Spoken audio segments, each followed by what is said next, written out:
Hello doctor. হ্যাঁ, আমি কথা বলতে পারি। সে এখন বিশ্রামে আছে। আমি আজকের রিপোর্টগুলো চেক করছি। বাচ্চার অবস্থা ঠিক আছে, তবে এলিসার স্ট্রেস লেভেল অত্যন্ত বেশি, একটি শিশুর জন্য ঝুঁকিপূর্ণ। ছেলেটি উদ্বিগ্ন হয়ে পড়ে। আমি বুঝতে পারছি, কিন্তু আপনি জানেন না সে কি সব কাটিয়ে এসেছে। সে অনেক কিছু ভুলে যেতে চাইছে। আমি চাইলেও সব বলতে পারি না। তুমি বুঝতে পারছো না? এই চাপ যদি কমানো না হয় তাহলে আমরা হারাতে পারি দুজনকেই। ফোনের ওপাশে নীরবতা। এরপর ফোনটা কেটে দেয় ছেলেটা। ছেলেটি আস্তে ফিসফিস করে। আমি তাকে হারাতে পারি না। আমি প্রতিজ্ঞা করেছিলাম তাকে নিরাপদে রাখব। ড্রয়িং রুমে এলিসা চোখ খুলে তাকায় ছাদের দিকে, যেন কোনো পুরনো ভয় ঘিরে ধরেছে তাকে। নিজের সঙ্গে কথা বলে। তুমি ঠিক আছো বেবি? আমরা ঠিক আছি। আমি কাউকে আর আমাদের আঘাত করতে দেব না। তার হাত আবারও পেটের উপরে রাখে, চোখে অজানা এক প্রতিজ্ঞা। পাশের ঘরের দরজা অল্প ফাঁক হয়ে যায়। ছেলেটি বেরিয়ে আসে, মুখে চিন্তার ছাপ। সে এলিসার দিকে তাকায়, তারপর নিজের মধ্যে এক কঠিন সিদ্ধান্ত নেয়। সে মনে মনে বলে, আমার কাছে শুধু ও আছে, ও আর আমাদের সন্তান। যদি কেউ আবার ফিরে আসে আমি এবার শেষ করে দেব। রাত 2:40 AM। টর্নেডো। কানাডার ঘরে নিস্তব্ধতা। বাইরে বরফ জমে গেছে। জানালার কাছ ঠান্ডায় ঝাপসা। হিটার চালু। ফায়ার প্লাস নিভে এসেছে। হালকা কম্বলের নিচে এলিসা ঘুমিয়ে, কিন্তু ঘুমটা শান্ত নয়। তার কপালে ঘাম, ভ্রু কুঁচকে আছে, নিঃশ্বাস ভারী। চারপাশে কালো ধোঁয়া, আগুনের আওয়াজ। কারা যেন চিৎকার করছে, কেউ দৌড়াচ্ছে, কেউ পড়ে যাচ্ছে। কারো কান্না, কারো আর্তনাদ। হঠাৎ ছায়াময় এক করিডোর, দেওয়ালে রক্তের দাগ, মেঝেতে পড়ে থাকা ছিন্ন বিচ্ছিন্ন কিছু জিনিস। কেউ বলে উঠছে দূর থেকে সব কিছু পুড়ে গেছে, আর কিছুই বাকি নেই। একটা দরজা খুলে যায়, এক ঝলক আগুন। সে হাত দিয়ে মুখ ঢাকে, কাঁপছে। কারা যেন এগিয়ে আসছে। মুখ দেখা যায় না, শুধু ছায়া আর হাঁটার শব্দ। তোমার ভেতরে এখন দুজন আছে, তাদের একজনের জন্য তুমি বাঁচবে, আর একজনের জন্য। একটা ছোট বাচ্চার কণ্ঠ শোনা যায়, মা, আমাকে ফেলে যেও না। এলিসা চিৎকার করে উঠতে চায়, কিন্তু গলা দিয়ে শব্দ বের হয় না। সে পেছনে ঘুরে দৌড়াতে চায়, কিন্তু পা যেন আটকে আসে। এলিসা হঠাৎ বসে পড়ে, গভীর নিঃশ্বাস নেয়, বুক ওঠানামা করছে। সে চারপাশে তাকায়, বুঝে নিতে চায় এটা স্বপ্ন ছিল, শুধু স্বপ্ন। তার হাত ধীরে পেটের উপরে চলে যায়। সে ফিসফিস করে বলে, শান্ত হও, সব ঠিক আছে। কেউ আমাদের খুঁজে পাবে না। না, এখনই না। পাশের রুম থেকে ছেলেটি আসতে এসে বলে, সব ঠিক তো? আবার খারাপ স্বপ্ন? এলিসা মাথা নাড়িয়ে হাসে হালকা, যদিও চোখে জল টলমল করছে। হ্যাঁ ঠিক আছি, শুধু একটা পুরনো স্মৃতি এসে পড়েছিল মনে। ছেলেটি কম্বলটা ভালো করে জড়িয়ে দেয় ওর গায়ে, বলে, কাল আমরা একটু বেরিয়ে আসি, হ্যাঁ? মনটা হালকা হবে, তোমার ভালো লাগবে। এলিসা শুধু একবার হাসে, তারপর জানালার দিকে তাকিয়ে থাকে। আর আমরা দেখি তার চোখে এখনো লুকানো এক রকমের ভয়, এক রহস্য, যা সে এখনই প্রকাশ করতে চায় না। বাংলাদেশে মির্জা ভিলা। রাত গভীর। মির্জা ভিলার বিশাল বহুল ড্রয়িং রুমের নরম আলো। দেয়ালে আজান আহান মির্জার শৈশবের ছবি এখনো ঝুলছে, যেন ব্যঙ্গ করে তাকিয়ে আছে। মিসেস হুমায়ুন মির্জা চামচ দিয়ে কফি নাড়তে নাড়তে ফোনে কথা বলছে, চোখে ঠান্ডা তৃপ্তি, ঠোঁটে মৃদু হাসি। হ্যাঁ, আমি শুনেছি সব। আরিজ ভিলা এখন ছাই হয়ে গেছে, আর আজান আহান মির্জা সে তো এখন চোরের মতো লুকিয়ে বেড়াচ্ছে। একটু থেমে চুমুক দেয়। আমি যা চেয়েছিলাম এখন তাই হয়েছে। আজান মির্জার ধ্বংস দেখে আমি খুব খুশি। যদি তার কষ্ট আমার চোখের সামনে দেখতে পেতাম, তবে আনন্দটা আরও বেশি হতো। তারপর কেউ নিচু গলায় কিছু বলল। না, এখন কিছু করো না। ওর ভয়, লুকিয়ে থাকা, একাকিত্বতা, এই যন্ত্রণায় আমার প্রতিশোধ। এরপর ফোন কেটে দেন, ঠোঁটে বাঁকা হাসি। কক্সবাজার। বাংলাদেশ কক্সবাজারের সি বিচ থেকে প্রায় আধা কিলোমিটার দূরে এক নির্জন ও সবুজে ঘেরা জায়গায় দাঁড়িয়ে আছে সিরিস ভিলা। দেখতে যেন একটা ছোট রিসোর্টের মতো। চারপাশে নারকেল গাছ আর দূরে সমুদ্রের গর্জন শোনা যায়।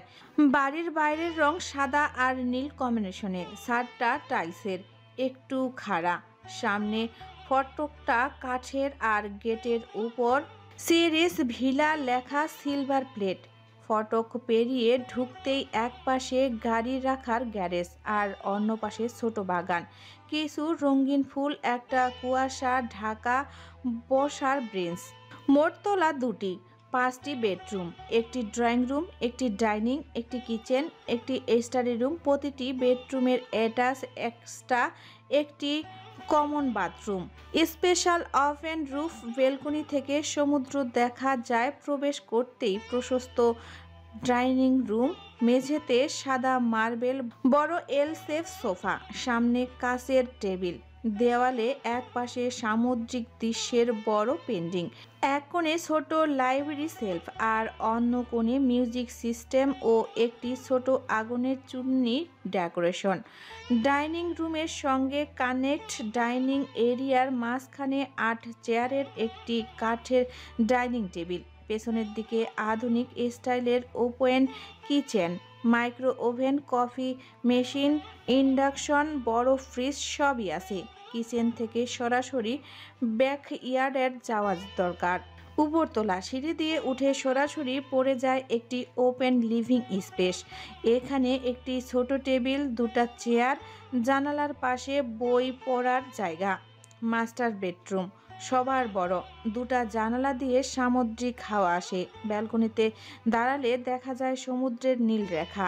ভেতরে king side bed, work in wardrobe, একটি বড় আলনা, শোকেস, পারফিউম, ছোট ল্যাম্পশেড আর বড় অ্যাটাচ বাথরুম।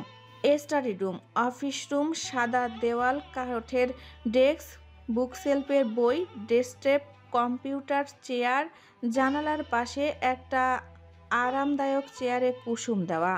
রুফটপ, খোলা ছাদ, কিছু চেয়ার টেবিল, রাতে তারা দেখা যায়। এক পাশে ছোট ঘর, স্টোর রুম বা কাজের লোকের থাকার জায়গা। সকাল 11:30 AM। মাস্টার বেডরুম ঘরটার নরম হলুদ আলোয় আলোকিত, কিন্তু যেন সেও আলোয় বিষাদে ঢেকে গেছে। একটা দেওয়াল জুড়ে বিশাল এক ফ্রেম, একটি মেয়ের ছবি। সে হেসে আছে প্রাণ খুলে, চোখের মায়া, ঠোঁটে স্নিগ্ধ হাসি, যেন সেই হাসির ভেতরে জড়িয়ে আছে কারো পুরো পৃথিবী। ছবিটার নিচেই মেঝেতে পড়ে আছে একজন পুরুষ, নিচে শুধু ট্রাউজার পরা, খালি গায়ে, উপর হয়ে চেয়ে শুয়ে আছে, চোখ খোলা কিন্তু অচেতন বা আনমনা। তার এক হাতে অর্ধেক খালি মদের বোতল, অন্য হাতটা লম্বা করে রাখা, যেন কাউকে ধরতে চাইছে অথবা ধরেই ছিল।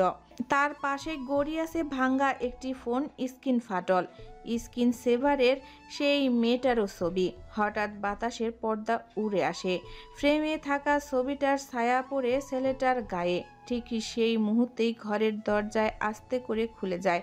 রুমে ঢুকে একটা ছেলে, পরনে হুডি, চোখে ক্লান্তি। সে পা টিপে টিপে ঘরে ঢুকে বিছানার পাশে গিয়ে দেখে মেঝেতে ছড়িয়ে থাকা শরীর।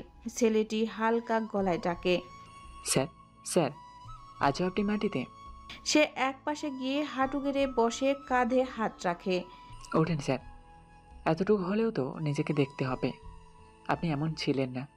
এবার মানবটা ধীরে ধীরে উঠে বসে। তার মুখ এখন দেখা যাচ্ছে, মুখ জুড়ে বড় বড় দাড়ি, গালের হাড় বের হয়ে গেছে, চোখ লাল রক্ত চোখ, চুল এলোমেলো। বুকের বাঁ দিকে একটা ট্যাটু ছিল, কিন্তু এখন সেটা ছুরির আঘাতে কাটা, দগদগে ঘা হয়ে আছে। মনে হয় সে নিজেই বারবার সেই জায়গায় আঘাত করেছিল। সে ধীরে ধীরে হেলান দিয়ে বসে, হাতে থাকা মদের বোতলে এক চুমুক দিয়ে চোখ বন্ধ করে, যেন তার বুক দগ্ধে যন্ত্রণায় আগুন জ্বলে ওঠে। এরপর আফসা কণ্ঠে ধীরে ধীরে বলে ওঠে, मुझसे मत पूछो मेरी तन्हाई का सबब. She left like a storm, but memory stayed, stubborn like scars. रात भर बैठ के मैं उसकी खामोशी को सुनता रहा, और दिल तो अब सिर्फ एक ब्रोकन रिकॉर्ड बन गया है. I still wear her fragrance in my wounds, because pain is the only proof she was real. সে আবার বোতলে চুমুক দেয়। চোখে জল জমে, কিন্তু গড়ায় না, কারণ সে কাঁদতে শিখেনি, কাঁদতে জানে না। এরপর ধীরে ধীরে তাকায় সেই মেয়েটার ছবির দিকে। হাসি এখন যেন একটা অভিশাপের মতো শীতল। পাশের ছেলেটা দাঁড়িয়ে চুপচাপ দেখে যাচ্ছে এই পাগলামো, আর মনে মনে ভাবছে কবে শেষ হবে এই পাগলামো, কবে আবার স্যার আগের মতো হবে। কানাডার টর্নেডো শহর, বিকেল গড়িয়েছে, সূর্যের আলো কাচের বিল্ডিংগুলোতে হালকা সোনালি ছায়া ফেলেছে। রাস্তার পাতলা বরফ জমে আছে, বাতাসে ঠান্ডা কিন্তু আরামদায়ক হাওয়া। ঈশান আর এলিসা হাঁটছে হারবার ফ্রেন্ড সেন্টার এর কাছে। হ্যাঁ, কালকের সেই ছেলের নাম ঈশান। সামনে জিত বরফের ঢাকা নৌকা, দূরে সি অ্যান্ড টর্নেডোর ছায়া। এলিসা পরেছে লম্বা কোট, তার মাথায় হুড তোলা। সে চুপচাপ ধীরে ধীরে হাঁটছে, পেটের উপর এক হাত রেখে, চোখে যেন অন্য কোনো শহর, অন্য কোনো রাতের ভয়াবহতা। ঈশান মাঝে মাঝে তার পাশে তাকায়, ওর চোখে মায়া আর চিন্তা, যেন মেয়েটির মন পড়তে চায়। ঈশান আস্তে বলল, তুমি এখনো সেই ভয়গুলো থেকে বের হতে পারোনি, তাই না এলিসা? এলিসা থেমে না গিয়ে নরম গলায় বলল, চেষ্টা করি ঈশান, কিন্তু ভেতরটা থেকে যেন কিছু একটা আঁকড়ে ধরে রাখে। সবকিছু ঠিকঠাক লাগলেও মনে হয় কেউ আমাকে আজও দেখছে, কোথাও কাছেই আছে। সে চারপাশে তাকায়, কুয়াশার ভেতরেও যেন ভয় খুঁজে ফেরে। ঈশান থেমে দাঁড়িয়ে এলিসার দিকে তাকিয়ে বলল, তোমার অতীত অনেক কিছু কেড়ে নিয়েছে, সেটা জানি, কিন্তু তুমি যেন নিজেকেও হারিয়ে ফেলো না। এরপর একটু থেমে শান্ত গলায় বলে, আমি চাই তুমি আবার বাঁচো, নিজের জন্য, আমার জন্য না, অন্য কারো জন্য না, শুধু তোমার নিজের জন্য আর বেবির জন্য। সে তার হাত বাড়িয়ে দিল এলিসার দিকে, ধীরে, জোর না করে। এলিসা একটু থেমে তার দিকে তাকায়, তারপর খুব আস্তে তার হাতটা ধরে। তার হাতে হাত, আর মাঝখানে ঠান্ডা হাওয়ার মতো একটা অদৃশ্য যন্ত্রণা। এলিসা নিচু গলায় বলল, ধন্যবাদ ঈশান, তুমি জানো না তুমি পাশে থাকাটা আমার জীবনে কতটা গুরুত্ব রাখে। এরপর দুজনেই ধীরে ধীরে হাঁটতে থাকে কক্সবাজার, বাংলাদেশ। আলোর ঝাপসা, বড় নামকরা একটা বার এর ভেতরে মিউজিক বাজছে। সকালের মেঝেতে পড়ে থাকা সেই পুরুষটি ভেতরটায় যেন নিঃশব্দ চিৎকার ফেটে যাচ্ছে। এক কোনায় টেবিলে বসে আছে সেই পুরুষটি, চোখ লাল, গাল গোফ দাড়িতে ভরা, গায়ের শার্ট খোলা, বুকের বাঁ পাশে জ্বলন্ত পুরনো ট্যাটু দাগ। এক হাতে বড় হুইস্কির বোতল, অন্য হাতে জ্বলন্ত সিগারেট। তার পাশেই দাঁড়িয়ে আছে সেই মানবটি যে সকালে তাকে ডেকে তুলেছিল। দুশ্চিন্তায় তাকিয়ে ছেলেটি নরম গলায় বলল, স্যার, এবার তো থামেন, আপনি নিজেকে ধ্বংস করে দিচ্ছেন। চুপ, আমি বলেছি না তোকে এখানে চুপচাপ দাঁড়িয়ে থাকতে? আমাকে তো লেকচার দিতে বলেছে। ধমকে কথাগুলো বলে ছেলেটি ভয় পেয়ে চুপ করে দাঁড়িয়ে থাকে, কাঁধের ভার নেমে আসে। এরপর পুরুষটা এবার এক চুমুক মদ নেয়, সিগারেটের টান দেয়, তারপর হঠাৎ উঠে দাঁড়িয়ে চারপাশের মানুষের দিকে চিৎকার করে বলে, এভরিওয়ান লিসেন টু মি। তার চিৎকারে বাড়ি থাকা সবাই তার দিকে তাকাতেই সে বলতে শুরু করে একটা शायरी। पूछते हो क्यों बर्बाद हूं मैं, क्या तुमने कभी किस रियल लव का पेन झेला है? उसकी आंखों में सपना था और झूठ भी, पर मैं हर बार सच समझ के गिरता था।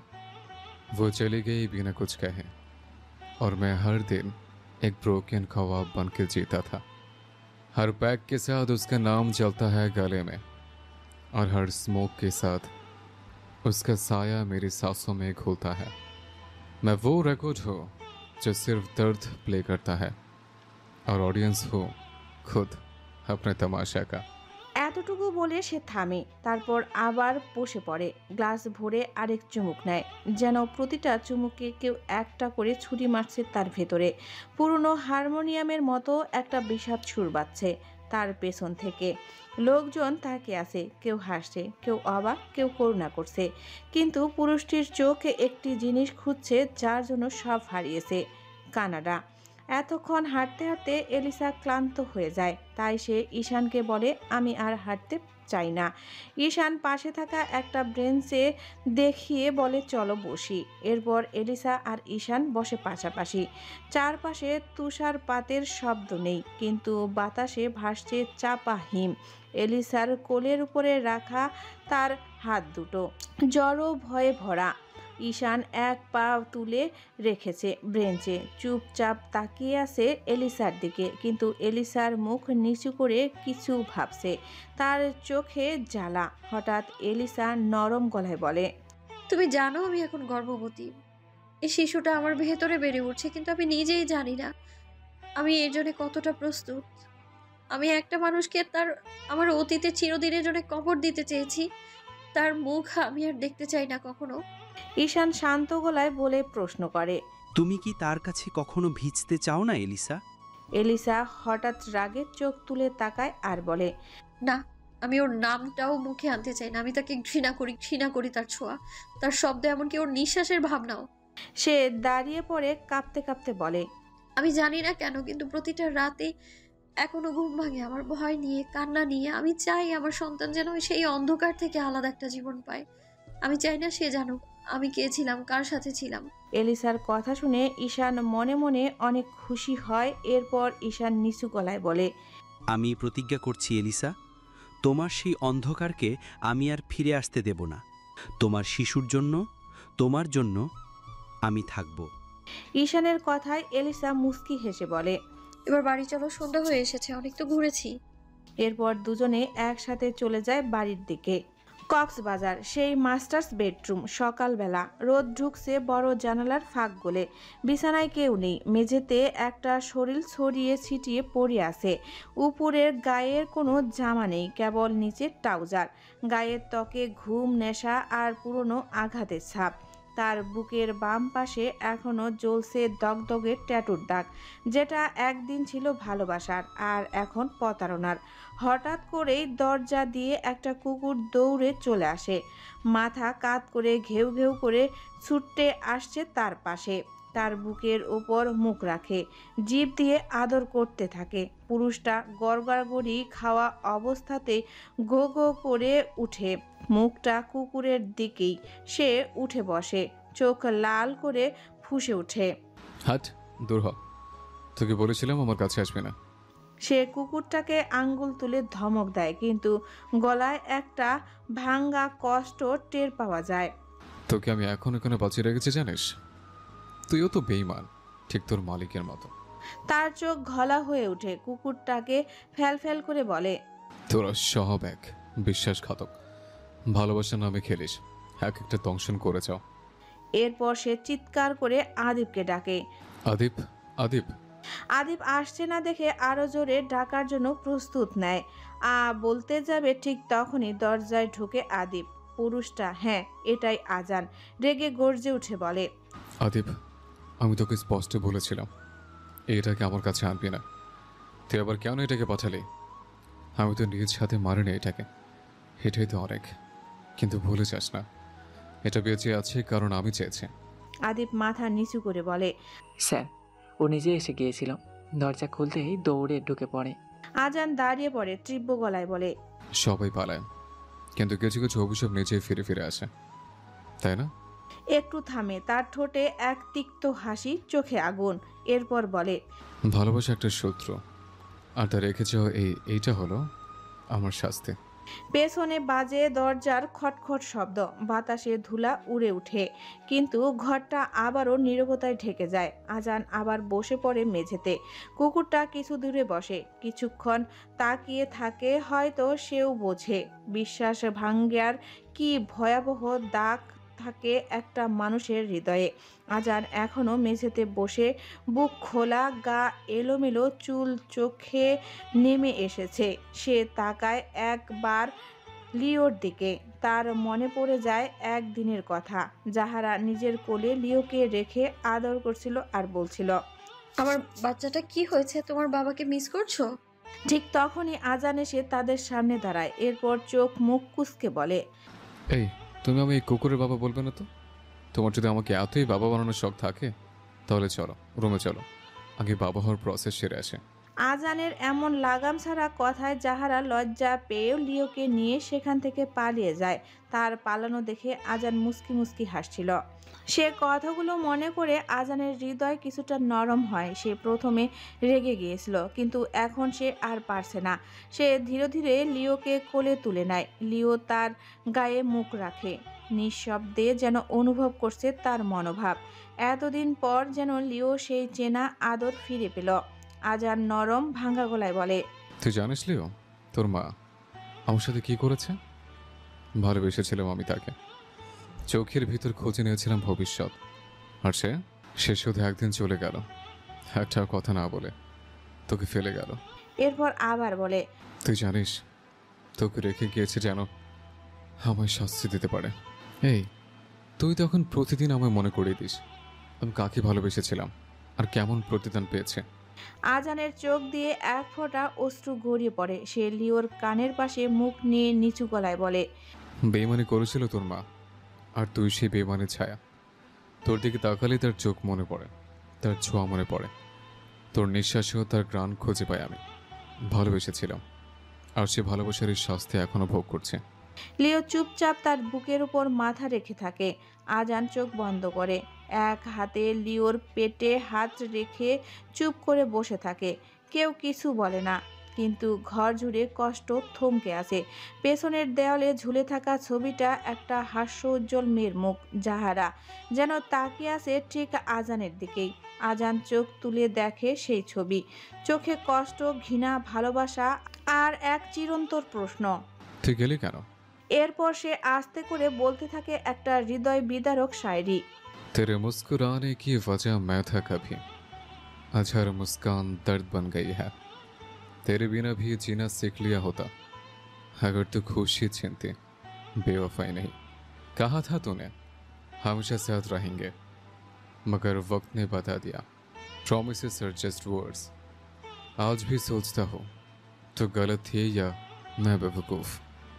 बस इतना याद है दिल मांगता था सजा मिली है। শেষ লাইনে সে কাপা ঠোঁট কামড়ে ধরে যেন কষ্টটাকে ভেতরে ঠেলে দিচ্ছে। আবার সে লিওর মাথায় হাত রেখে ফিসফিস করে বলে, এই ছবিটার পেছনে লুকিয়ে আছে এক লাশ আমার বিশ্বাসের। কানাডার টর্নেডো শহরে রুমের ভেতরটা নীরব। নরম আলোয় ভরে আছে কোনায় ছোট্ট বুক সেলফটা। জানালার পাশে রাখা সোফায় বসে আছে এলিসা, হাতে ধরা একটা মোটা বই, দ্য নাইট ক্লাস। চায়ের কাপটা টেবিলের কোণে, ধোয়া ওঠা বন্ধ হয়ে এসেছে। তবুও এলিসা মাঝে মাঝে এক চুমুক নিচ্ছে। চোখ বইয়ের পাতায় স্থির, কিন্তু মনটা যেন ঠিক পাতায় নেই। বই পড়ার ছলে সে নিজেকে চাপা রাখছে। ভেতরের ভাবনা যেন বইয়ের শব্দে ঢাকা পড়ে, এমনটা চাইছে সে। এমন সময় দরজায় হালকা শব্দ হয়। ঈশান নরম পায়ে ঘরে ঢুকে, হাতে একটা ছোট কেকের বাক্স আর গালে চেনা হাসি। এই মুহূর্তটা যেন কোনো সিনেমার সিন। তুমি, বই, চা, শুধু ব্যাকগ্রাউন্ডে পিয়ানোর সুর কম। এলিসা হেসে ফেলে হালকা করে, বই বন্ধ করে মুখ তুলে। তুমি কিভাবে জানো আমি একা থাকতে চাচ্ছিলাম না? তোমার সোফার পাশে চায়ের কাপ একা ঠান্ডা হয়ে যাচ্ছে, সেটাই বলেছে আমাকে। ঈশান চেয়ার টেনে বসে, তার চোখ এলিসার চোখে। কোনো তাড়া নেই, কোনো প্রশ্ন নেই। বইটা কেমন? ভালো, কিন্তু পড়ছি যেন শুধু সময় কাটানোর জন্য। মনে কিছুই ঢুকছে না। তুমি যদি চাও আমি বসে বসে পড়ে শোনাতে পারি। বইয়ের গল্পের ভেতরে গেলে অনেক কিছু সহজ মনে হয়, তাই না? এলিসা মাথা নাড়ে। তুমি এত ভালো কেন ঈশান? আমি যে সব সময় এমন না, অনেক সময় রাগ করি, চুপ করে থাকি, এমনকি তিক্ত হয়ে যাই। তবু তুমি কেন থেমে যাও না? ঈশান একটু চুপ করে মনে মনে কিছু একটা ভাবে, তারপর মৃদু গলায় বলে, কারণ আমি তোমাকে পুরোটা আগলে রাখতে চাই এলিসা। তোমার হাসিটা যেমন সুন্দর, তোমার চুপ করে থাকাটাও তেমনি আমার প্রিয়। তোমার রাগ, তোমার নিঃশব্দ কান্না, তোমার অতীত, সব মিলিয়ে তুমি, আর সেই তুমিটাকেই আমি আগলে রাখতে চাই। এলিসা চায়ের কাপ তুলে নেয়, এক চুমুক নেয়, এবার একটু শান্ত।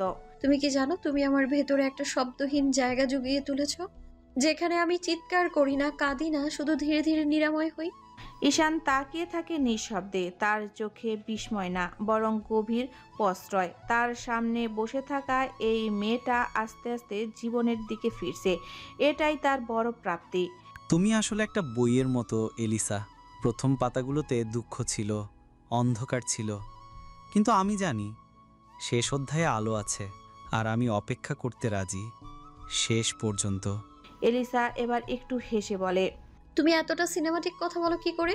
আমি শুধু বলি যা অনুভব করি। যদি এটা সিনেমা হয় তাহলে তাতে তুমি নায়িকা, আমি শুধু দর্শক। হালকা হাসির মধ্যে আবারও নেমে আসে নিস্তব্ধতা, কিন্তু এবার সেটা ভারী না বরং নরম, আরামদায়ক। চায়ের কাপ আবার ঠোঁটে তুলে নেয় এলিসা।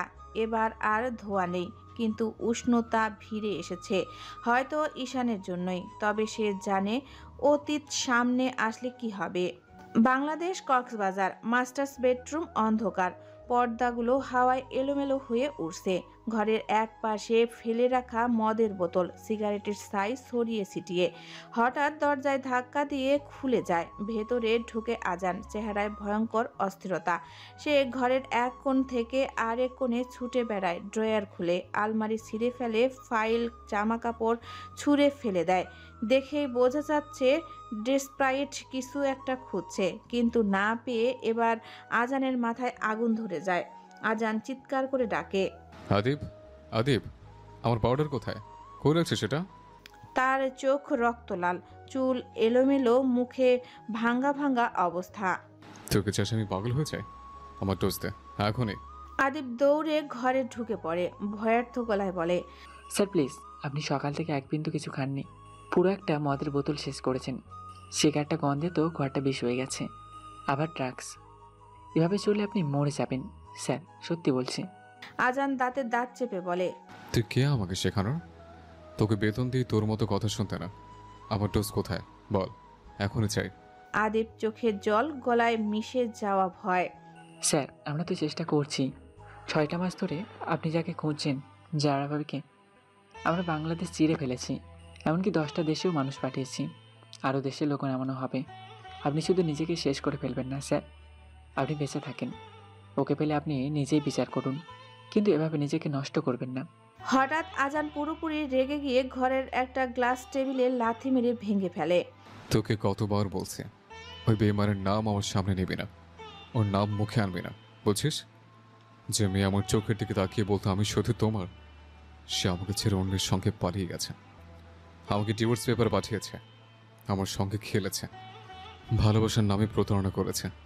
আজান এবার বুক চাপড়ে দাঁতে দাঁত ঘষে ভয়াবহ গলায় বলে, তুই জানিস আমি ওকে পেলে কি করব?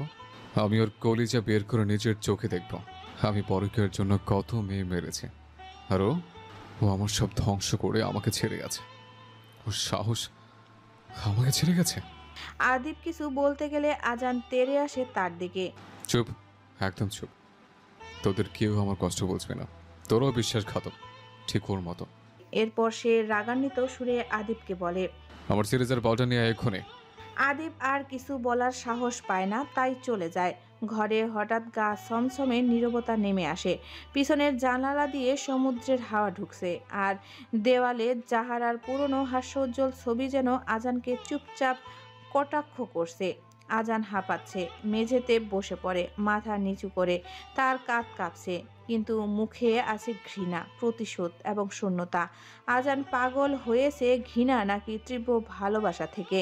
এরপর আজান ছবিটার দিকে তাকিয়ে থেকে বিড়বিড় করে বলে, बेवफा तो थी ये किस्मत थी मेरी, तुझे चाहा भी दिल से और खोया भी तेरे लिए ही।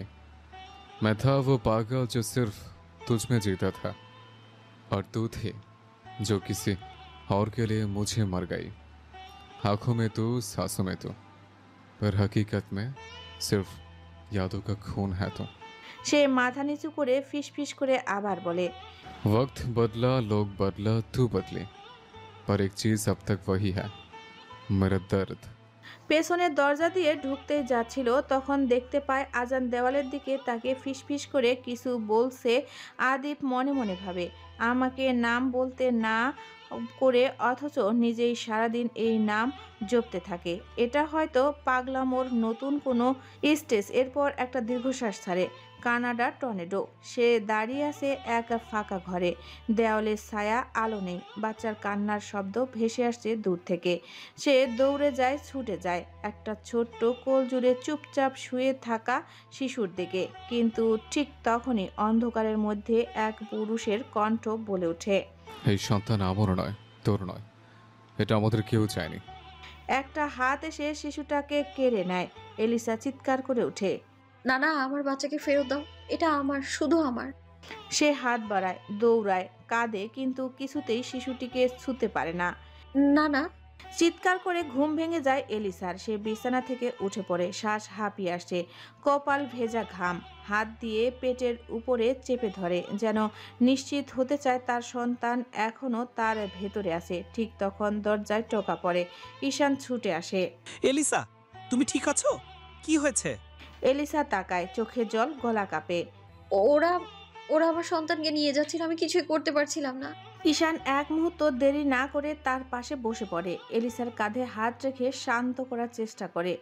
এলিসা কাঁপা কাঁপা কণ্ঠে বলতে থাকে, আমি ওকে হারাতে চাই না ঈশান, আমি কাউকে হারাতে পারবো না আর। ঈশান হাত দিয়ে তার পিঠে আলতোভাবে বোলাতে থাকে। তোমার সন্তান তোমার সঙ্গেই থাকবে এলিসা। যতক্ষণ আমি বেঁচে আছি, কেউ ওকে তোমার কাছ থেকে ছিনিয়ে নিতে পারবে না। তুমি জানো না আমি কতটা ভয় পাই, আমি এখনো কাঁপছি। আমি জানি, ভয় একটা ছায়ার মতো, কিন্তু আমি এখন তোমার পাশে আছি। তোমার ভয়টাকে আমার বুকের ভেতর রেখে দাও এলিসা। তুমি শুধু জড়িয়ে ধরো তোমার সন্তানকে। তোমার শক্তিটা ওখানেই। বাংলাদেশ, কক্সবাজার, রাত 1টা। Masters bedroom. ঘরের বাতিগুলো মৃদু। জানালার বাইরে কক্সবাজারের সমুদ্রের গর্জন। ঘরের এক কোণে লিও আর আজান বিছানায় বসে, তার কোলে লিওর মাথা রাখা। তার চোখ আটকে আছে দেওয়ালে টানানো জাহারার হাসি মাখা ছবিতে। আজান আস্তে ফিসফিস করে বলে, তুই হাসলে আমি শান্তি পেতাম। আজ তোর ওই হাসি আমার পাগলামের কারণ। তার চোখ ধীরে ধীরে বুজে আসে, ডুবে যায় সেই দিনের সেই স্মৃতিতে। ফ্ল্যাশব্যাক। আজান জাহারাকে সেদিন খাঁচায় বন্দি না করলেও তার মনে কিছুটা ভয় ছিল। অফিসে যাওয়ার পরেও বারবার সিসিটিভিতে জাহারাকে দেখছিল, কিন্তু সে দেখতে পায় জাহারা দিব্যি আগের মতো হাসছে, খেলছে, লিওকে নিয়ে বই পড়ছে। আজান চোখে মায়া, ফিসফিস করে বলে, এই তো আমার সেই সাহারা, আজও হাসছে আগের মতো। তাকে তো আমি চেয়েছিলাম। তবে অজান্তেই সে একটা ভুল করলো, আর সে জাহারাকে বন্দি না করে। এরপর আজান নিশ্চিন্ত মনে চলে যায় নিজের মিটিংয়ে। মিটিং শেষ হতে আজ পুরো 1 ঘন্টা লেগে যায়। 1 ঘন্টা পর সে মিটিং সেরে এসে বসে নিজের কেবিনে। এরপর জাহারার কথা মনে হতেই ভাবে একটু পাগলিটাকে দেখে নেওয়া যাক। সিসিটিভিতে দেখতে এসে অবাক হয়, জাহারা কোথাও নেই। রুমের বাইরে বারান্দা, কোথাও নেই। এরপর সে নিজের রুমের ওয়াশরুম চেক করে, দেখতে পায় বাথটবে বসে আছে। তবে শুধু পিছে থেকে জাহারার চুল আর ওড়নাটা দেখা যাচ্ছিল। আজান স্বস্তির নিঃশ্বাস ফেলতেই যাচ্ছিল, কিন্তু তার আগে সে ধরে ফেলে বাথটবে যে বসে আছে সে তার জাহারা না। আজান তো জাহারার নিঃশ্বাস পর্যন্ত চিনে, আর এই ওড়না আর চুল দেখে কি সে বিশ্বাস করে নিবে এটা জাহারা? আজান বুঝে যায় জাহারা কি করতে চেষ্টা করছে। চেষ্টা বলতে ভুল, হয়তো করেও ফেলেছে। আজানের মাথায় সঙ্গে সঙ্গে আগুন জ্বলে ওঠে। সে বসা থেকে দাঁড়িয়ে যায় আর আদিবকে কল করে বলে, এখন হেলিকপ্টার রেডি কর। এরপর কল কেটে সে মনে মনে বলে, জাহারা পাখি, তুমি অনেক বড় ভুল করেছো। তোমাকে আমি ছাড় দিয়েছিলাম, কিন্তু তুমি আমার সাথে বিশ্বাসঘাতকতা করেছো। এর পরিণাম এবার দেখবে, তুমি দেখবে আমি কতটা ভয়ঙ্কর। কিন্তু আজান তো জানতো না এবার তার পাখি সত্যি খাঁচা ছেড়ে উড়াল দিবে। সে ধরার আগেই এয়ারপোর্টের মাটিতে বসে আছে আজান। সে আজ ভয়ঙ্করভাবে ভেঙে গেছে তার হৃদয়। সে ধরে রাখতে পারেনি তার জাহারাকে। শেষ পর্যন্ত জাহারাও পরকিয়া করলো, অন্যের হাত ধরে চলে গেল, তার সাথে বিশ্বাসঘাতকতা করলো, বেইমানি করলো। কিছুক্ষণ আগে আজান যখন দেখছিল বাথটবে কেউ বসে আছে আর সেটা জাহারা না, সে তখনই সঙ্গে সঙ্গে জাহারাকে ট্র্যাক করার চেষ্টা করে, কিন্তু জাহারার সব লোকেশন আর এস ভিলায় দেখাচ্ছিল। তখন তার সন্দেহ জাগে মনে, তাই সে সিসিটিভিগুলো রিভাইন্ড করে তখন দেখতে পায় জাহারার গোসলে ঢোকার আগে নিজের সব গয়না, এমনকি আজানের দেওয়ার রিং পর্যন্ত খুলে তারপর ওয়াশরুমে ঢুকেছে। এরপর ওয়াশরুমের সিসিটিভিতে দেখতে পায় জাহারা একটা কালো রঙের চুড়িদার পরে। এরপর তার বাসার কাজ করা সেই মহিলাকে কিছু একটা বাহানা করে ওয়াশরুমে ডাকে, আর মহিলাটি ওয়াশরুমে ঢুকতেই তাকে অজ্ঞান করে দিয়ে জাহারার পরা ওড়নাটা তাকে জড়িয়ে দিয়ে পেছনে একটা আলগা চুল পরিয়ে দিয়ে বাথটবে বসিয়ে দেয়, আর নিজে চুড়িদারের ওপর মহিলার শাড়ি পেঁচিয়ে ঘোমটা দিয়ে বাড়ি থেকে বেরিয়ে যায়। আর গার্ডরা কেউ জাহারাকে চিনতে পারছিল না, তাই সে খুব সহজেই বেরিয়ে যায়। এটুকু সিসিটিভিতে দেখার পর আজান মুচকি হাসে আর বিড়বিড় করে বলে, আমার বোকা পাখি এত চালাক হলো কিভাবে?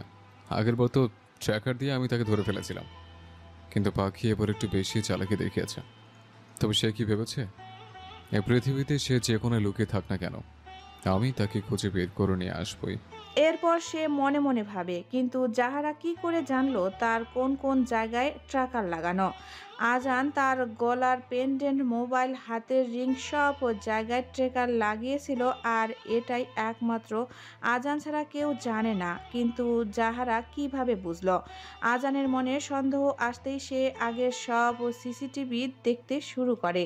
সে দেখতে পায় ওই দিন চাঁদনির থেকে লুকিয়ে মোবাইল রেখেছিল জাহারা, আর সেই মোবাইলের সাহায্যে কারো সাথে সে কথা বলতো। তবে কথা তখন বলতো যখন আজান বাসায় থাকতো, আর সে বাসায় থাকতে তো সিসিটিভিতে নজর রাখতো না, এমনকি খাঁচা থেকে ছেড়ে রাখতো। সে কাজে ব্যস্ত থাকতো, যাহারা ওয়াশরুমে গিয়ে কারোর সাথে কথা বলতো। এরপর আজান আদিবকে কল দিয়ে বলে, 10 মিনিট টাইম দিলাম, এর মধ্যে আমার বাড়ির রাস্তার সিসিটিভি থেকে শুরু করে আশেপাশে যত সিসিটিভি আছে সব জোগাড় কর এবং সব ঠিক চেক করে দেখ যাহারা কোন কোন রাস্তা দিয়ে কোথায় যাচ্ছে। আর একটা নাম্বার দিচ্ছি, এক্ষুনি জানা এই নাম্বারটাতে কিছু দিন যাবৎ কাকে কল করা হতো। 10 মিনিট পর আদিব কল করে জানায়, এতদিন এই নাম্বার থেকে জাহারা ভাবি নায়নার সাথে কথা বলতো, আর আজ বাড়ি থেকে বেরোনোর পর সে নায়নার সাথে দেখা করেছে, আর নায়না তাকে নিয়ে কোথাও একটা গিয়েছে। এরপর নায়না জাহারা ভাবিকে একটা ছেলের কাছে দিয়ে সে চলে যায়, আর জাহারা ভাবিও সেই ছেলেটার সাথে তার গাড়িতে করে এয়ারপোর্টের দিকে যাচ্ছে। এয়ারপোর্টে খোঁজ নিয়ে জানতে পেরেছি ওখানে 2টো টিকিট কাটা হয়েছে আমেরিকার। এরপর আজান তার অফিসের ছাদ থেকে এয়ারপোর্টে চলে আসে তার প্রাইভেট হেলিকপ্টার দিয়ে, কারণ গাড়ি দিয়ে আসতে গেলে জাহারার আগে পৌঁছে যাবে এয়ারপোর্টে। কিন্তু এত কিছুর পরও কোনো লাভ হয়নি, কারণ যে গাড়িতে জাহারা উঠেছিল সে গাড়ি এয়ারপোর্ট তো এসেছে, কিন্তু গাড়ির দরজা খুলে দেখতে পায় সেখানে কেউ নেই, শুধু ড্রাইভার ছাড়া। আজানের মাথায় এবার আগুন চলে যায়। ড্রাইভারকে গাড়ি থেকে নামিয়ে এলো পাথারি মারতে থাকে। এরপর জিজ্ঞেস করে বলে, আমার জাহারা কোথায়? বল, কে কোথায় নামিয়ে দিয়ে এসেছে? ড্রাইভার মার খেয়ে ভয়ে ভয়ে বলে দেয়, আমার স্যার আর ওই ম্যামটা তো জ্যামের মধ্যে নেমে গিয়েছে, আর আমাকে বলেছে এয়ারপোর্টে আসতে। এরপর তাদের গাড়ি কোথায় গিয়েছে সেটা আমাকে বলেনি, আমি তো এরপর কিছু জানি না। আজান এয়ারপোর্টের মাটিতে বসে পড়ে। সে বুঝে যায় জাহারা কত বড় ভুল করেছে। জাহারা কার সাথে গিয়েছে সেটা সে জানে, তবে আজান ভাবেনি জাহারা তার সাথে বেইমানি করবে। আজান তো ভাবতো জাহারা তাকে ভালোবাসে, কিন্তু জাহারা অন্য কাউকে ভালোবাসে, তাকে ধোঁকা দিবে। আজান এটা কিছুতেই মানতে পারে না। আজানের চোখে আগুন জ্বলে ওঠে। চিৎকার করে আদিবকে বলে, খুঁজে বের কর, খুঁজে বের কর ওই বেঈমানকে। ওকে তো আমি নিজের হাতে মারবো, আর কলিজাটা আমি ঠিক বের করে এরপর দেখবো সেটাতে কত সাহস। ও আমার সাথে বেইমানি করেছে, আজান আহান মির্জার সাথে, যার ভয় সবাই কাঁপে, তার সাথে বেইমানির ফল তো আমি ওকে দেখাবই। এরপর কিছুটা নরম গলায় বলে, ওকে তো কখনো আমি আমার ভয়ঙ্কর রূপটা দেখাইনি, ওর সামনে তো আমি দুর্বল ছিলাম, তাই ওই সাহসটা দেখাতে পেরেছে। একবার ওকে পাই, তারপর আমিও দেখব ওর কত সাহস, খলিশাটা কত বড় হয়েছে। মনে হচ্ছে বুকের মাঝখানে হৃৎপিণ্ডটা বেরিয়ে আসবে। আজান বুকের বাঁ দিকটায় শক্ত করে চেপে সেখানেই বসে থাকে। এরপর বিড়বিড় করে বলে, এতটা যন্ত্রণা দিচ্ছিস কেন? তোর গোলাপ তো চলে গেছে, তোকে রক্তে রঞ্জিত করে। এয়ারপোর্ট থেকে আজান সোজা RS ভিলায় আসে, আর ভিলার সামনে যত গার্ড ছিল এক এক করে সবাইকে পাগলের মতো মারতে থাকে। এরপর সব গার্ড মরে যাওয়ার পর সে ভেতরে ঢুকে আর ভেতরে গ্যাস অন করে দেয়, চারিদিকে কেরোসিন ছড়িয়ে দেয়। এরপর সে বেরিয়ে যাওয়ার মুহূর্তে লিওকে চোখে পড়ে। একবার ভেবেছিল লিওকে ভেতরে রেখে সে পুরো বাড়ি আগুন জ্বালিয়ে দেবে, কিন্তু যাহারা শেষ চিহ্ন লিও ওকে কিছুতেই সে মারতে পারল না। লিওকে নিয়ে বাড়ি থেকে বেরিয়ে বাড়ির আগুন লাগিয়ে দেয়। এরপর দাঁড়িয়ে দাঁড়িয়ে সেই দৃশ্য দেখছিল। পুরো RS ভিলা আগুনে দাউ দাউ করে জ্বলছিল। তবে এই আগুন শুধু বাইরে ছিল না, আজানের মনের মধ্যেও জ্বলছিল। তার চোখের সামনে একটা দৃশ্য ভাসছে, যাহারা কিভাবে হাসি মুখে সেই ছেলের সাথে গাড়িতে উঠে চলে গিয়েছিল। তার বুকের বা পাশটা চিনচিন ব্যথা করছে। আর তখন আদিপ এসে তাকে নিয়ে চলে আসে এই কক্সবাজারে আসার পর সে আদিপকে সব দায়িত্ব দিয়ে দেয়, তার কোম্পানির এবং যাবতীয় সব সামলানোর দায়িত্ব, যাহারাকে খোঁজার দায়িত্ব, এমনকি লিওর দায়িত্ব। সে বলেছিল লিওকে যেন সে আর কখনো চোখের সামনে না দেখে, আর সে ডুবে যায় এই অন্ধকার দুনিয়াতে, যেখানে শুধু মদ, ট্রাক আর যাবতীয় নেশা, আর সারা দিন এই নেশায় দুনিয়াতেই। যাহারা আজানকে অনেক ভালোবাসে তাদের জন্য এই ভিডিওটা। এটা আজানের এখন এক লুক বর্তমান। আজান চমকে ওঠে, যেন হঠাৎ কিছু মনে পড়ে গিয়েছে। সে বিড়বিড় করে নিঃশ্বাস বন্ধ করে। তুই হাসছিলে না? তো অভিনয় করেছিলে। সে হাসির আড়ালে ছিল প্রতারণা। তুই জানতি আমি তোকে বিশ্বাস করতে শিখেছি, তাই তো? সে দাঁড়িয়ে আছে দেওয়ালের ছবিটার দিকে তাকিয়ে গলায় ফিসফিস করে বলে, তোর এই হাসির দাম আমার সবকিছু দিয়ে দিয়েছে। এখন আমি তোর প্রতিটা হাসি, প্রতিটা দৌড়ের জন্য রক্ত চাই। তুই পালালি, আমি আসছি, তোর কাছে নয়, তোর শাস্তি নিয়ে। আজান আবার সেই ভয়ঙ্কর রূপে ফিরেছে। কানাডার টর্নেডো। সকালের আলো জানালার ফাঁক গলে বিছানায় এসে পড়েছে। এলিসা চুপচাপ বসে আছে জানালার দিকে তাকিয়ে, হাতে এক কাপ কফি, চোখে গভীর ভাবনা। ঠিক তখনই দরজায় টোকা। ঈশান মুখে হাসি নিয়ে, একটা মানচিত্র আর ছোট্ট একটা ব্যাগ হাতে। রেডি? কিসের জন্যে? এলিসা চমকে তাকায়। আজ আমরা শহরের বাইরে যাচ্ছি, ব্যাস, আর কোনো প্রশ্ন না। চোখ টিপে একটা শিশুসুলভ হাসি দিয়ে বলে ঈশান। এলিসা একটু হেসে ফেলে। মন চাইলেও সে আর না বলতে পারে না। ঈশানের গাড়ি ছোটে হাইওয়ে ধরে, চারপাশে সবুজ বন, পাহাড়ের মাথা সাদা বরফে ঢাকা। এলিসার চোখে ধরা পড়ে এতদিন বাদে প্রকৃতির রং। ঈশান তার জন্য প্লেলিস্ট তৈরি করেছে। গাড়িতে বাজে হালকা মেলোডি গান। এলিসা জানালা দিয়ে বাইরে তাকিয়ে বলে, তুমি জানো আমি এতদিন শুধু পালিয়ে বেরিয়েছি, আজ মনে হচ্ছে থামতে ইচ্ছে করছে আমার। ঈশান তাকায় কিন্তু চুপ করে থাকে। দুজন এসে পৌঁছায় একটা প্রকৃতির ঝর্ণার ধারে। জলের শব্দ, পাখির ডাক, দূরে বরফে ঢাকা পাহাড়, সব মিলে যেন একটা পরীর গল্পের মতো জায়গা। ঈশান হাত বাড়িয়ে বলে, এসো একটু হেঁটে আসি। পাথরের উপর বসে দুজনে পা ভিজিয়ে রাখে ঠান্ডা জলে। একটা সাদা পাথরের উপর ঈশান এলিসাকে বসতে বলে। তারপর ব্যাগ খুলে বের করে একটা ছোট স্কেচ বুক। তুমি বলেছিলে একসময় ছবি আঁকতে ভালোবাসতে, মনে আছে? এলিসার চোখ কপালে। সে অবাক হয়ে স্কেচ বুকটা নিয়ে পাতা উল্টায়। তাতে কটা ছবি খসড়া আঁকা। একটা নারী, গর্ভবতী, একটা ছোট মেয়ে জলের পাশে বসা, আর একটা তার নিজের মুখের রূপরেখা। তার চোখে জল আসে। তুমি কবে আঁকলে এগুলো? যখন দেখতাম তুমি কষ্ট পাচ্ছ তখন।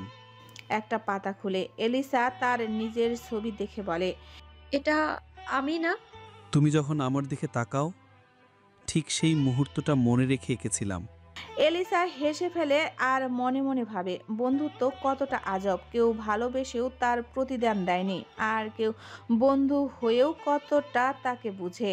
বিকেলে তারা পাশে একটা ক্যাফেতে বসে চা খায়। জানালার পাশে বসে এলিসা হঠাৎ বলে, ঈশান তুমি জানো আমার এখনো ভয় হয়।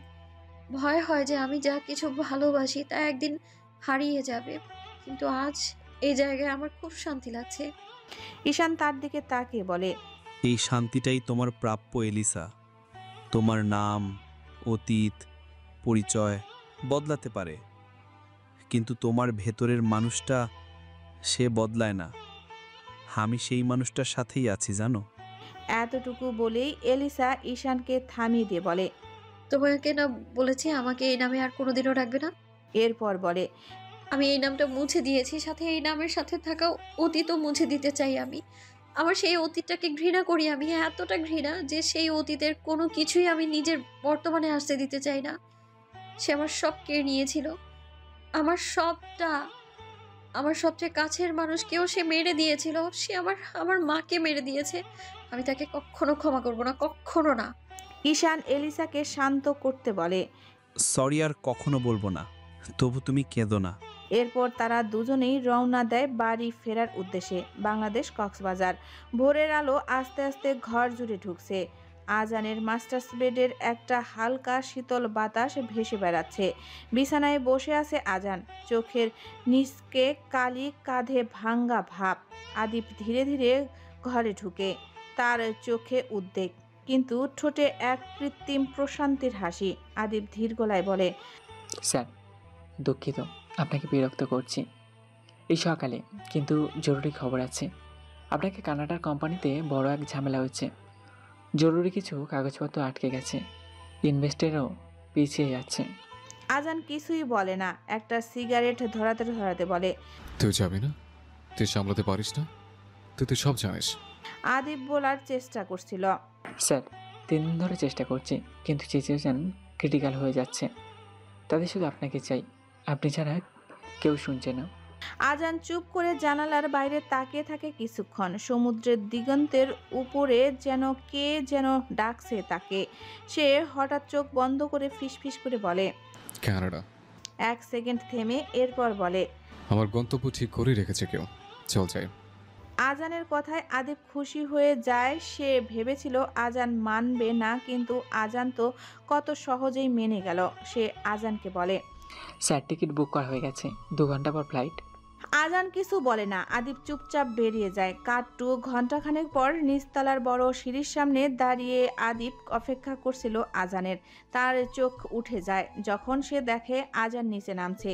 সেই আগের রূপে, দাড়ি কাটা, চুল ঠিকঠাক, স্লাব ব্ল্যাক শুটে, চোখে সানগ্লাস, হালকা পারফিউমের গন্ধ আশপাশ কাঁপছে। এই সেই মির্জা হোল্ডিংসের সিও আজান আহান মির্জা, যার দিকে তাকালে লোকের শ্বাস বন্ধ হয়ে যায়। আদিপ চোখের কোণের জল আটকিয়ে মনে মনে বলে, স্যার, আমি মিথ্যা বলেছি। আপনার কোম্পানি কোনো সমস্যা নেই, সব আমি ম্যানেজ করে ফেলেছিলাম। কিন্তু আপনাকে এইভাবে ভাঙতে আর দেখতে পারছিলাম না। আমি চাইছি আপনি আবার আয়নায় তাকান, নিজেকে খুঁজে পান। আর হ্যাঁ, হয়তো ভাগ্যই আপনাকে আবার আমার সামনে নিয়ে যাবে। আর এভাবেই কখনো হয়তো আপনার সামনে দাঁড়াবে জহরা ভাবি। আর আপনি তাকে মাফ করবেন কি না তা জানি না, শুধু আপনি জানেন সেটা। আজান নিচে নেমে আদিপকে বলে, এইভাবে হাঁ করে বলদের মতো তাকিয়েছিস কেন? চল। আজানের কথায় আদিপের ভাবনা ভাঙে। এরপর দুজনে বেরিয়ে যায়। গাড়ির দরজা খুলে আজান ঢুকে পড়ে। আদিপ গাড়ির পাশের সিটে বসে। গাড়ি ছুটে চলে কক্সবাজার এয়ারপোর্টের দিকে। সামনের গন্তব্য টর্নেডো, কানাডা। এরপর আজান একটা গান বাজিয়ে দেয় গাড়িতে। तुम्हें कोई और देखे तो जलता है दिल, बड़ी मुश्किलों से फिर संभलता है दिल। क्या क्या जतन करते हैं तुम्हें क्या पता, ये दिल बेकरार कितना ये हम नहीं जानते, मगर जी नहीं सकते तुम्हारे बिना। हमें तुमसे प्यार कितना ये हम नहीं जानते, मगर जी नहीं सकते तुम्हारे बिना हमें तुमसे प्यार। একটি বিশাল প্রাসাদের মতো ডুপ্লেক্স বাড়ি, বাইরে ঠান্ডা হাওয়া, রাস্তায় সাদা বরফ। গাড়ি থামলে দরজা খুলে পড়ে, বের হয় আজান। আদিব চুপচাপ পেছনে। গেটের সামনের মেট, সিকিউরিটি সবাই মাথা নিচু করে দাঁড়ানো। আজান কোনো কথা না বলে ধীরে ধীরে ঢুকে পড়ে ভিতরে। এরপর সিঁড়ি বেয়ে উপরে উঠে যায় নিজের বড় বেডরুমের দিকে। রুমে ঢুকতেই আজানের পা থেমে যায়। এই রুম হুবহুব বাংলাদেশে তার মাস্টার্স বেডরুমের মতো সাজানো। বিছানার পেছনে সেই একই ধরনের কাঠের প্যানেল, দেওয়ালে সেই একই ফ্রেম, একটা হাস্যোজ্জ্বল মেয়ের মুখ, জাহারা। আজান জানতো এটা এমনই হবে, কারণ সে আগেই বলেছিল। আমি যা হারিয়েছি সেটা থেকে সরে যায়নি, আমি সেটা সঙ্গে করে এনেছি। আজান ধীরে ধীরে রুমে ঢোকে, কোট খুলে ফেলে দেয়। আলমারির এক কোণ থেকে মদের বোতল বের করে নেয়। গ্লাস ছাড়াই বোতলে চুমুক দেয়। গলা দিয়ে আগুন নেমে যায়। তার ভেতরের অস্বস্তি কিছুটা কমে। তখনই আদিপ এসে দেখতে পায় আজানকে এভাবে মদ খেতে। এরপর সে আস্তে করে বলে, স্যার, একটু পরেই আপনার ইনভেস্টার মিটিং। আপনি যদি এখন আদিবের কথা শেষ হওয়ার পূর্বেই আজান রেগে ওঠে, চোখ তুলে তাকায়, এরপর রাগান্বিত সুরে বলে, আমি জানি কখন যাব, তুই যা। এই কথাটা বলার জন্য আমাকে বিরক্ত করতে আসিস না আর। আদিব চুপচাপ মাথা নিচু করে বলে, জি স্যার। আজান আবার বোতলে চুমুক দেয়, তাকিয়ে থাকে ছবিটার দিকে। আজান ফিসফিস করে বলে, তুই পালিয়ে গিয়ে বাঁচবি ভেবেছিলে? আমি তোকে ভুলিনি ব্লাড রোজ, আমি তোর মুখটা ভুলতে পারিনি। তুই আমার শোবার ঘরও এখনো তোর গন্ধে ভরা। আকাশে বরফ পড়তে শুরু করে, আর আজান যেন বরফের নিচে আগুন হয়ে ছড়িয়ে পড়েছে ধীরে ধীরে। আজানের রুম থেকে ফিরে আদিব চুপচাপ দাঁড়িয়ে আছে বিশাল জানালার পাশে, তার চোখে চিন্তার ছাপ। এক কাপ কফি ঠান্ডা হয়ে গেছে, কিন্তু সে এক চুমুকও নেয়নি। আদিব নিজের মনে ভাবছে, এই দেশেও আপনি বদলাননি স্যার। মদের বোতলের সাথে সঙ্গ এখনও আগের মতো ভেবেছিলাম কানাডা আপনার জন্য নতুন শুরু হবে, কিন্তু আপনি এখনও পুরনো ক্ষতের মধ্যেই বেঁচেছেন। হঠাৎ তার পেছনে ধীরে ধীরে পায়ের শব্দ। আজান এসে দাঁড়ায়। হ্যান্ডসাম প্রফেসর সুডে, চোখে সানগ্লাস, মুখে হালকা কঠিন অভিব্যক্তি। আজান বলে ওঠে, চল মিটিংয়ে যাব। আদিব চমকে পেছনে ঘুরে এরপর বলে, জি স্যার। তার মুখে কিছুটা বিস্ময় আর সান্ত্বনা। এই মানুষটা এখনো থেমে যায়নি, হয়তো এখনো বদলানোর সুযোগ আছে। মির্জা ইন্টারন্যাশনাল হোল্ডিংস, টর্নেডোর বিশাল সানওয়ালা বিল্ডিং, আভিজাত পরিবেশ, আজানের কোম্পানির সদর দপ্তর, আধুনিক, নিঃশব্দ অথচ প্রতাপপূর্ণ। কনফারেন্স রুমের ইনভেট ও সিনিয়র কর্মকর্তারা বসে আছে, ঘড়ির কাঁটা ঘুরছে, সবাই অপেক্ষা। হঠাৎ দরজা খুলে আজান প্রবেশ করে, আত্মবিশ্বাসে ভরপুর, নির্লিপ্ত চাহনি। হেঁটে যান একদম টেবিলের প্রান্তে। Mister Mirza, we are waiting. You will never have to wait for what you own. Let's begin. Presentation শুরু হয়, সবাই চুপচাপ শুনছে। আজানের কথার মাঝে একটা বিষাক্ত মাধুর্য, কঠোর যুক্তি আর বিজনেস নিয়ন্ত্রণের দক্ষতা। তার চোখ মাঝে মাঝে জানালার বাইরে চলে যায়, সাদা বরফ, মানুষ চলাচল, আর হঠাৎ যেন মনে পড়ে যায় একটা মুখ, একটা নাম, জাহারা। কিন্তু মুখের ভাব বদলায় না। আজান এখনো তার জায়গায় বসে রাজত্ব করছে, তার ভেতর পুড়ছে আগুনে, কিন্তু বাইরে সে বরফ। সূর্যের কোমল আলো এলিসার চোখে এসে পড়ে। সে ধীরে ধীরে উঠে আসে, তবুও শরীরের ভেতর যেন অদ্ভুত এক জড়তা। রান্নাঘর থেকে কফির ঘ্রাণ আসছে। ঈশান আজ একটু তাড়াতাড়ি উঠেছে। টেবিলে ব্রেকফাস্ট সাজানো, অটমিল, ডিমের সাদা অংশ আর এক কাপ গ্রিন টি। এলিসা অবাক হয়ে বলে, আজ তোমার কি যেন বেশি ভালো মুড। ঈশান হেসে বলে, তোমার চেক আপ আছে, মনে আছে তো? হসপিটাল যেতে হবে। আমি আজ সব ঠিকঠাক করে ফেলেছি। এলিসা মুখ নিচু করে ফেলে, চুপচাপ চা খেতে খেতে বলে, জানি, কিন্তু কোনো কিন্তু না, এই বিষয়টাতে আর অবহেলা চলবে না। তুমি শুধু নিজের না, তোমার ভেতরের প্রাণটাও আমার দায়িত্ব। ঈশানের কণ্ঠে দৃঢ়তা, এক মুহূর্ত নীরবতা। এলিসা জানে চিকিৎসকের কাছে যাওয়া মানে কেবল শরীরের চেক আপ না, ডক্টরের এক গাদা ঔষধ আর সাথে ফ্রি জ্ঞান শোনা। তাই সে হসপিটাল যেতে চায় না, কিন্তু সে না করলেও ঈশান শুনবে না, তাই সে আর কিছু বলে না। চুপচাপ খেয়ে উপরে চলে যায় নিজের রুমে। উপরে এসে এলিসা বই খুঁজতে থাকে পড়ার জন্য। যেগুলো নামানো আছে সবগুলোই তার পড়া শেষ হয়ে গেছে, তাই নতুন একটা বই ছিল তার বুক সেলফে। হঠাৎ একটা বই চোখে পড়ে। সেই বইটা হাতে নিতেই তার থেকে বেরিয়ে আসে তার মায়ের একটা ছবি। মায়ের ছবিটা দেখতে তার মনে পড়ে যায় পুরনো সেই অতীত। সে কানাডা আসার পর টিভিতে দেখেছে প্রায় ARS ভিলা জ্বালিয়ে দেওয়া হয়েছে। এতে তার চিন্তা হয় আর সে ফিরে যেতে চায়, কিন্তু রাত হয়ে যাওয়ায় সে ভাবে পরের দিন যাবে। কিন্তু সে ভাবতে পারেনি দিন শেষে এত ভয়ঙ্কর একটা খবর পাবে। সে ঘুম থেকে উঠেই খবরে দেখতে পায় নায়নার এরকম হয়েছে, আর নায়নাকে কে খুন করেছে এটা বুঝতে আর বাকি থাকে না। তবু সে নিজের মনকে বলতে থাকে এমন তো হতেও পারে অন্য কেউ মেরেছে। কিন্তু তখনই টিভিতে দেখানো হয় বিজনেসম্যান আজান আহান মির্জা তার নিজের বাড়ি পুড়িয়ে সব গার্ড মেরেছে, এবং এই নায়নার খুনের পেছনে তার হাত আছে। পুলিশ সেটা তদন্ত করেছে। এর পরের দিন তার মাথায় ভেঙে পড়ে আরেকটা আকাশ যখন সে জানতে পারে রুনা বেগম মানে তার মাকে কেউ নৃশংসভাবে হত্যা করেছে, আর তার গায়ে অনেকগুলো ছুরির আঘাত। আর পুলিশ এটার পেছনেও আজান নাম নিয়েছে। সে বুঝে যায় তার পালানোর শাস্তি হিসেবে আজান তার মাকে, নায়নাকে, সবাইকে মেরে দিয়েছে। আজান তার ভুলের শাস্তি তার মাকে মেরে নিয়েছে। এতে জাহারা আজানকে ঘৃণা করতে থাকে, আর এরপর বদলে যায় তার জীবন। সে নিজেকে বদলে নেয়, জাহারা থেকে এলিসা হয়ে ওঠে, তার নতুন করে জীবন শুরু করে। সেই জীবনে আজান আহান মির্জার কোনো জায়গা নেই। এই নামটাকে শুধু সে এখন ঘৃণা করে। এতটা ঘৃণা সে তার জীবনে হয়তো কাউকে কখনো করেনি। অতীতের কথা ভাবতে ভাবতে জাহারার চোখের কোণে জল চলে আসে। তখনই ঘরে প্রবেশ করে ঈশান। এরপর বলে, জলদি রেডি হও, আমরা এখনই বেরোবো হসপিটালের জন্য। জাহারা উল্টো দিকে ঘুরেছিল, তাই ঈশান তার কান্না দেখতে পায়নি। জাহারা শুধু বলে, তুমি যাও, আমি আসছি। ঈশানও আর দাঁড়ায় না, চুপচাপ বেরিয়ে যায়। ভাবে এলিসা হয়তো রেডি হবে।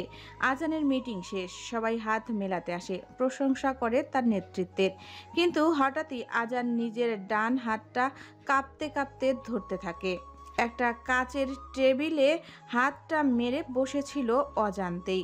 হাতটা কেটে গেছে সামান্য, কিন্তু রক্ত পড়ছে। আদিব ছুটে আসে, বলে, স্যার আপনি ঠিক আছেন? আজান চোখে রাগ আর বিরক্তি নিয়ে বলে, তুই বাড়াবাড়ি করিস না আদিব, ছোট কাটা, ডাক্তারের কাছে যাচ্ছে, তুই অফিস সামলাস। আদিব আতঙ্কিত গলায় বলে, স্যার আমি সাথে যাব, এমন হলে আপনাকে একা। আজান রাগী চোখে তাকায় আর বলে, না মানে না, আমার ব্যথা আমার মতো করে সামলাতে চায়, তুই থেকে যা। আজান মুখ ফিরিয়ে বেরিয়ে যায়। আদিব হতাশ চোখে তাকিয়ে থাকে। আদিব মনে মনে বলে, স্যার আপনি কাকে খুঁজছেন আমি জানি না, কিন্তু আমি বুঝি আপনি একা নন, আপনি শুধু একা থাকতে চাইছেন। আজান গাড়ি থেকে নামে, রক্ত মোছার জন্য এক হাতে রুমাল পেঁচানো, সোজা গিয়ে রিসিপশনে কিছু না বলে ফর্ম নেয়। রিসিপশনিস্ট চোখ বড় করে তাকায়। এই লোকটা যেন সিনেমা থেকে উঠে আসা কেউ। রিসিপশনিস্টের কাছে এসে বলে, sir, it's look serious, please wait in room number 3. Someone will be there in a moment. Azaan মাথা নাড়িয়ে সেদিকে চলে যায়। তার চোখে নেই কোনো হাহাকার, কিন্তু তার হাঁটা দেখে মনে হয় সে কারো কাছাকাছি যাচ্ছে। না হয় ভয়াবহ কিছু কাছাকাছি আছে। আজান ব্যান্ডেজ করা হাত নিয়ে ধীরে ধীরে বেরিয়ে আসছে হাসপাতালের করিডোর দিয়ে। তার মুখে পরিচিত ঠান্ডা অভিব্যক্তি, কিন্তু চোখের কোণায় ক্লান্তি। ঠিক তখনই পেছন থেকে ভেসে আসে এক কণ্ঠ, ঈশান, careful with the report. The doctor needs it before 5. একটা হালকা মেলি কণ্ঠ, তীব্রভাবে চেনা, কিন্তু সেই চেনা মনে হয় যেন অতীত থেকে আসা। আজান থমকে দাঁড়ায়। তার বুকের ভেতর কাঁপতে থাকে, ব্যথার মতো একটা চাপ পড়ে। সে ধীরে ধীরে পেছনে ঘুরে। একজন মেয়ের চুল বাতাসে উঠছে। হাসপাতালের নীল পোশাক পরে সাইড প্রোফাইল দেখা যাচ্ছে। সে কারো সাথে কথা বলতে বলতে মোড় ঘুরে চলে যাচ্ছে। আজান শুধু তার চুল, গলার পাশের ছোট্ট তিল আর মুখের অর্ধেক দেখতে পায়। সেই মুহূর্তে তার ভেতর চিৎকার করে ওঠে। আজান ফিসফিস করে বলে। ব্লাড রোজ, তার চোখ ছলছল করে ওঠে। তার বুকের মধ্যে চিনচিন ব্যথা, যেমনটা হয় অনেক দিন পর পুরনো ক্ষতের উপর আবার হাত পড়লে। এরপর আজান হঠাৎ পাগলের মতো ছুটে যায় সেই মোড়ের দিকে। আজান চিৎকার করে বলে, তুই থাম। ব্লাড রোজ, সে ছুটে যায় এক করিডোর থেকে আরেকটায়। সিকিউরিটি, নার্স, রোগীরা তাকায় বিস্ময়ে। এক রোগী চিৎকার করে ওঠে, what's wrong with that man? Azaan পুরো হসপিটাল চিৎকারে মাথায় তুলে ফেলে। Where are you? আমি জানি তুই এখানে। ব্লাড রোজ, বের হ। I will find you, I will kill you, I will love you. তুই কোথায়?